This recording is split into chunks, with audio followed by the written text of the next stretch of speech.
Hello and welcome back. Today we talk about Kiharu MP Ndindi Nyoro and his bold words on government borrowing. He warns that President William Ruto is pushing Kenya into a dangerous economic situation. Nyoro believes that the borrowing has become too much, too fast, and with little to show. Let's break down his views and why he says Kenya is heading into a serious debt crisis. Borrowing is too much. Ndindi Nyoro says Kenya is now borrowing at a shocking rate of 3.4 billion shillings every single day, which equals 140 million shillings every hour. He argues this is far beyond what the country can handle. Nyoro blames President Ruto's government for taking loans carelessly, without a clear plan to repay. He warns that if this trend continues, Kenya could soon sink into debt it cannot escape from. Number 2. Hidden loans. Nyoro also warns about what he calls secret loans through securitisation.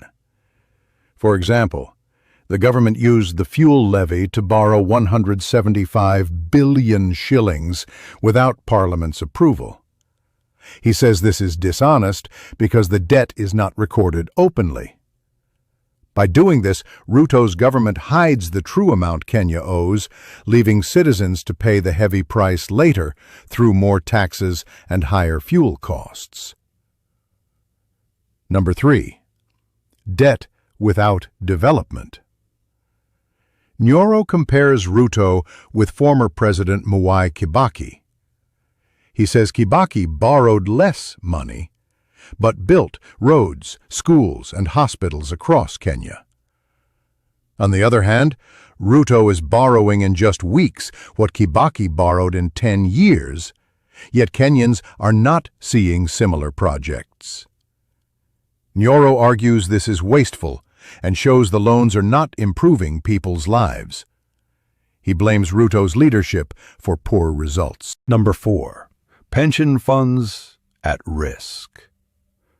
Ndindi is also unhappy with Ruto's plan to use pension savings, like NSSF and NHIF, to fund projects.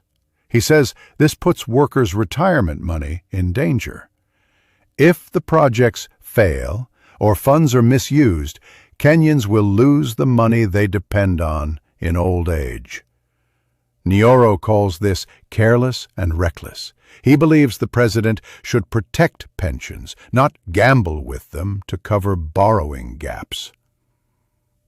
Number 5. Heavy taxes, low revenue. Nyoro says Kenyans are already paying too many taxes, but the government still misses its revenue targets. He explains that raising taxes only hurts businesses, reduces consumer spending, and makes life harder for ordinary families. Despite this, Ruto continues borrowing more money. Nyoro argues that high taxes combined with endless loans are destroying Kenya's economy instead of helping it to grow stronger. As I conclude, Ndindi Nyoro is very clear and firm. He believes Kenya is walking straight into a debt trap under President William Ruto. Every day, billions are borrowed with no clear plan to repay, and many loans are hidden from Parliament and the public.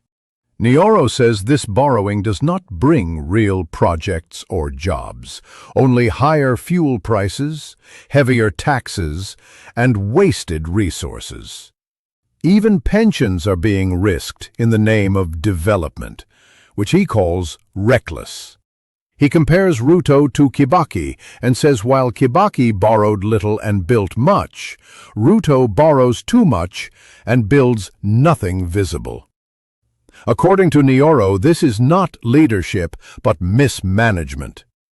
His message is direct.